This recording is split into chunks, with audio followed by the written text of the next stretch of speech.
This happened actually this year at Guerin. We've probably had, we've been fortunate the last couple of years to have some success. So now other athletes are taking a look at it. Well, I don't want to play baseball. I don't want to run track. So you get more football players. This year we have some hockey players coming out, and so these kids that come out that are, they're freshmen, sophomores, new to the game, and they're playing lacrosse because it could be their first sport they played. We got a couple of those, and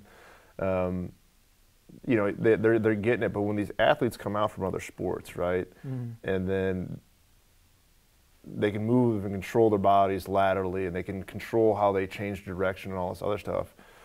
It's really good.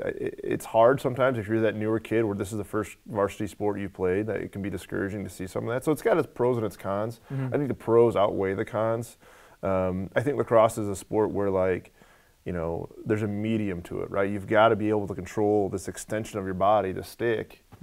And until you can control that, your athleticism is only going to take you so far. Your size and skill and or lack of size and skills is only going to take you so far until you can control that stick and control how you shoot and pick up a ground ball and stuff. And lacrosse translates over. I'll watch more basketball now because lacrosse offense is basketball offense with a sixth guy. Right? Yeah. I'll watch football, right? So when I talk to football players, I'll take linemen, I'll take whoever. If you got a pulse, come on, let's go. Yeah.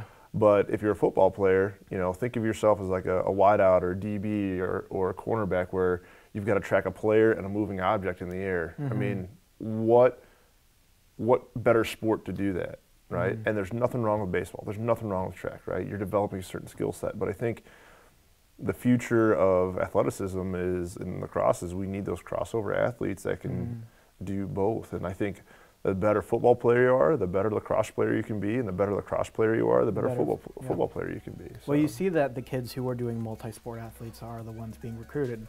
The one that comes right off to my mind, is Miles Jones, working on the Duke as a football player, and then ended up playing lacrosse. Right. But you see so many more of that.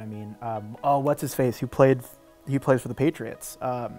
Oh yeah, remember it's 15. He played Lax at Penn State. Yeah, he played Lax at Penn State, and now he's playing football. Yeah. So, and that's one of the things that I really try to encourage our kids. Is don't just play lacrosse, don't just play this. Do as much. I think we're seeing less and less of the year-round athlete, and the more we need to be developing certain different muscle groups and stuff like that. So.